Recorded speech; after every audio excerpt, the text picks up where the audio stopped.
the Blight is somewhat of a quandary when discussing killer balance in Dead by Daylight. On the surface, he's a killer that is unique, powerful, and has a high skill ceiling, all common hallmarks of popular and well-designed characters. However, ask the majority of the player base and they will likely tell you that he is too powerful. He frequently finds himself at the top of tier lists, only ever outshined by that one without the counterplay. I think it'd be reasonable to state, therefore, he is overdue a rework in order to bring him in line with other killers. Today I want to discuss changes that could be made to the Blight in order to improve standardization, rushing, and his add-on selection, all in hopes of bringing the character in line with other killers and removing the whole pub stomper aspect of his kit. I wanted to include a quick preface before jumping into the changes today by stating, yes, Divya, this is a nerf. Now, the idea of nerfing a lethal, high mobility killer with a boatload of awesome add-ons is for sure going to give some people flashbacks to the Hillbilly rework of 2020. And indeed, we could tank most of the add-ons, reduce the movement speed during a rush by 15% and call it good. This would almost certainly bring him in line with other killers, but would that be fun? No. Not for this video and not for the game as a whole. Instead, today I seek to make changes that keep him as a top performing killer, but without that extra bit of ridiculous that puts him in the S tier. Rest assured, I don't want this guy to land himself next to Freddy and Sadako on a tier list. The first thing that I'd suggest as a problem with this killer is that his performance can vary wildly, all depending on the person playing him. Other killers are only slightly inconsistent based on their add-ons. With the Blight, however, it's much more difficult to look at a scenario and know whether the Blight is capable of performing in a certain way. This makes employing counterplay to his power much more difficult and is one of the reasons he places so highly on tier lists. This is all much easier to explain with examples, something that I will be providing during the discussions throughout. The first in this set of changes is the reforming of collision. At the moment, a Blight is able to slide off of objects that to any observer should be a cause for collision. In some instances, this will work against the Blight, and in others it can be wielded by a Blight against survivors. In the former instance, this is very frustrating for newer and casual players who simply have to run into a wall that, by all accounts, looks normal, but is actually something you can't collide with. This and all can make learning the Blight quite frustrating, as good play is sometimes punished because you can't collide with that random wall specifically for reasons. Comparatively, someone like the Hillbilly doesn't just slide off of random walls. You know that every time, without fail, he will collide with a wall. If you take him onto a new map, you can very easily identify which things he will and won't collide with at a glance. For the Blight, it's a complete guessing game, which means attempting to make plays leaves the results in the hands of RNGesus unless you dedicate 5,000 hours to learning this killer. Therefore, I'd suggest that these instances of sliding off of objects and walls be fixed to now initiated slam. This would mean that even casual survivor and killer players could look at a situation and know what sorts of plays can be made by the killer, meaning they are more able to make informed decisions. This would do a great deal to reduce the frustration felt by many players, as these instances of sliding would no longer occur. On the other side of the coin, the use of a hug tech, as is often described, leaves survivors in a pickle. Suddenly, the killer who is supposed to collide with things just doesn't, but still gains the movement speed benefit of rushing. This is completely unintuitive and robs survivors of basic counterplay, putting an object between you and the killer. Further, the correct counterplay to a hug tech is often holding W and praying the killer cocks it up. These are the least fun strategies for a survivor to employ, and so I would suggest that the hug tech be removed for the sake of consistency and fun. I understand that this is a contentious issue, and I could make an entire video discussing the reasons for and against the removal, but for the sake of brevity, I've simply outlined the basic reasons I think it should be removed. Feel free to disagree and leave your reasons why it should remain. I'm always open to other ideas, but please remember to keep the discussion civil. The next change that I'd suggest, for the sake of consistency, is that the directional looking needs to be standardized. At the moment, Blights can use DPI switching and or extra inputs to increase their turning angle during a rush. One of the basic counters to this killer is forcing them to change direction and spend an extra token. Given his limited ability to turn, in theory, turning a corner should force him to spend another rush token so that he can adjust his running direction. However, if the killer is swapping their input sensitivity, they could perform a flick of up to 180 degrees. So now, when turning a corner, rather than knowing whether your play is enough to force an extra slam, you simply turn the corner and pray that this player isn't making use of DPI switching. When you compare this, again, to Hillbilly, the contrast is stark. When in loop with a Billy, you can look at any loop and know if it is or is not curvable, because his sensitivity is standardized. With the Blight, When you look at a situation, you have no idea if turning the corner is going to be enough because you have no idea what sort of sensitivity this Blight is using. Once again, I'm describing counterplay that is essentially pray to RNGesus, not the most compelling of experiences. Now, I would suggest that the turning should work in the same way as hillbillies, Onis, or executioners. An input to the left or right simply adjusts the direction that you are looking in by X degrees per second. Whilst I think this would take some adjusting, as we've seen with the other killers, it's still possible to perform very well while the aiming is constrained in such a way. The only point to make is that perhaps survivor hitboxes would need to be increased in order to compensate for the fact that aiming would be made more difficult. The next set of changes aim to change certain number values associated with rushing, in order to make the gameplay more rewarding for both sides. I think that at the moment, the rushing system is mostly sound, but there are some tweaks I'd suggest could improve the overall experience for both sides. First off is changing the movement speed of the Blight during a rush. Rather than constantly moving at 230%, I'd suggest that he should start moving at a slower speed and gain speed as he chains more rushes together. Why?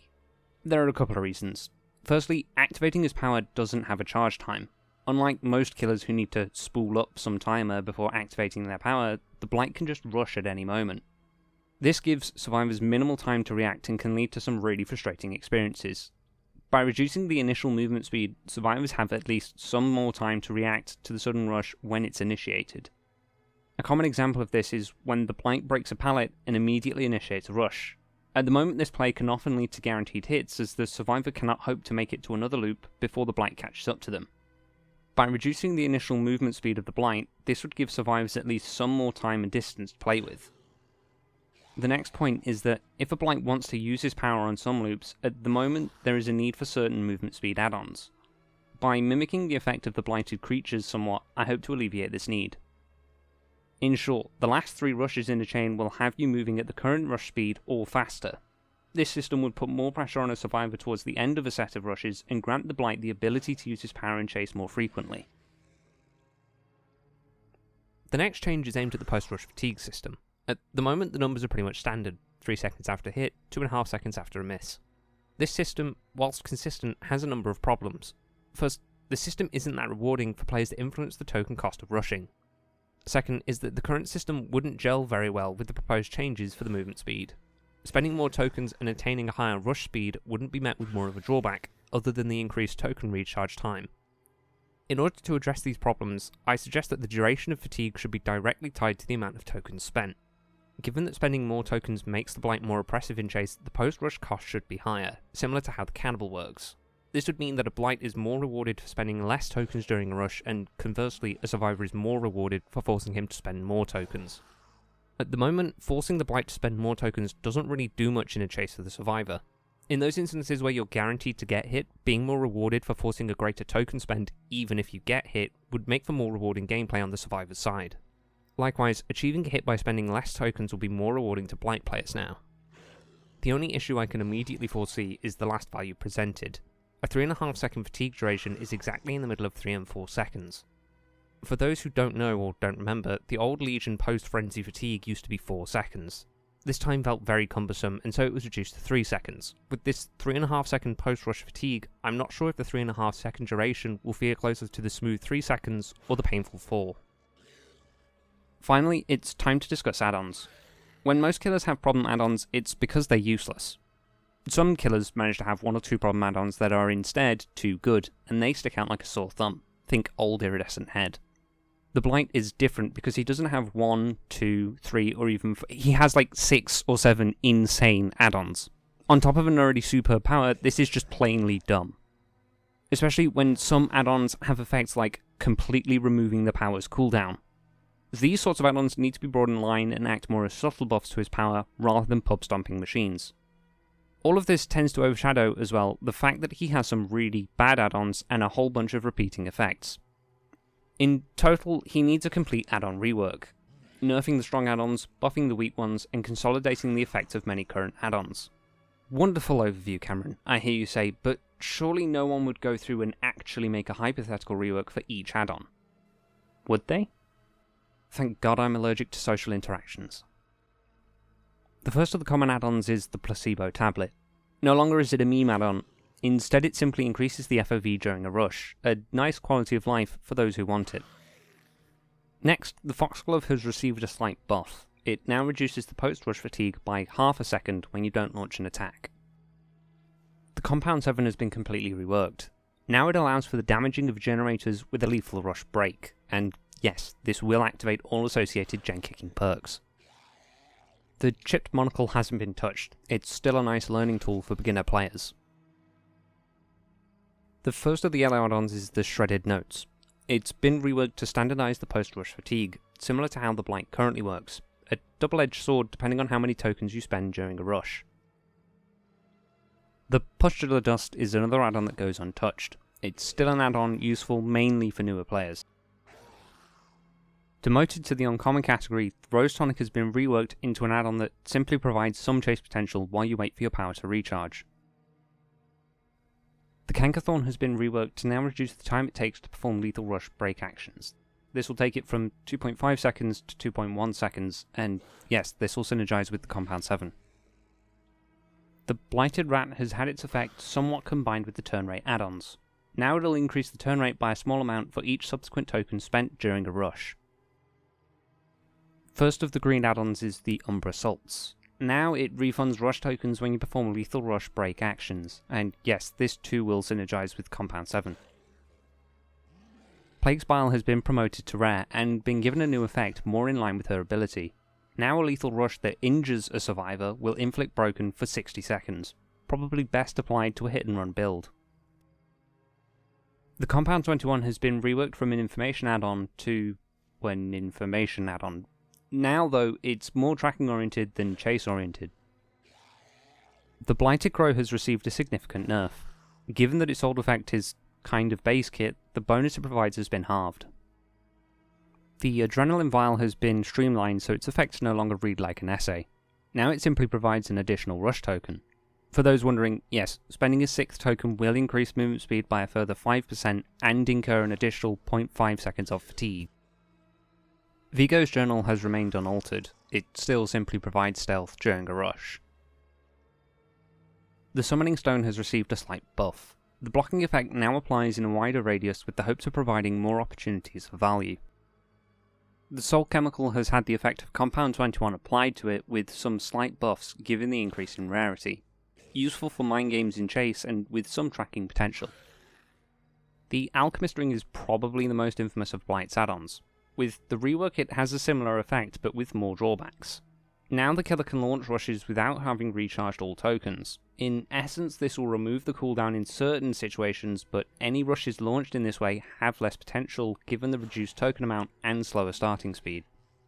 I've also opted to increase the cooldowns since rushes can still be launched sooner than usual with the rework. I haven't made any changes to the Iridescent Blight tag. I think that whilst this add-on is powerful by itself, most of the potency comes from the ability to combine it with other powerful add-ons. Finally, the Compound 33 has been reworked. It can no longer be used to delete pallets, and the Hindered activates under different circumstances. Now the add-on will inflict Hindered if a rush ends without having hit any survivors.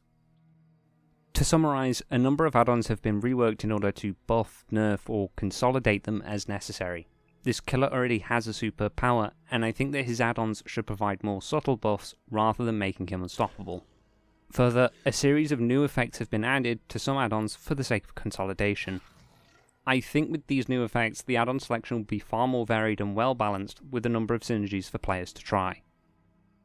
That's it for this one. These are all the suggestions I have for addressing the Blight's current strengths and weaknesses as I see them. Let me know what you think. Leave a comment, send an email, make a forum post and send a link. Whatever your ideas are, I want to hear them. I don't make this video to declare my ideas as gospel or something, I just hope to maybe inspire some conversations. By discussing our ideas and putting them together, we can get that bit closer to making DBD the best version of itself. Thank you very much for watching, dear viewer, and I hope to see you in the next one.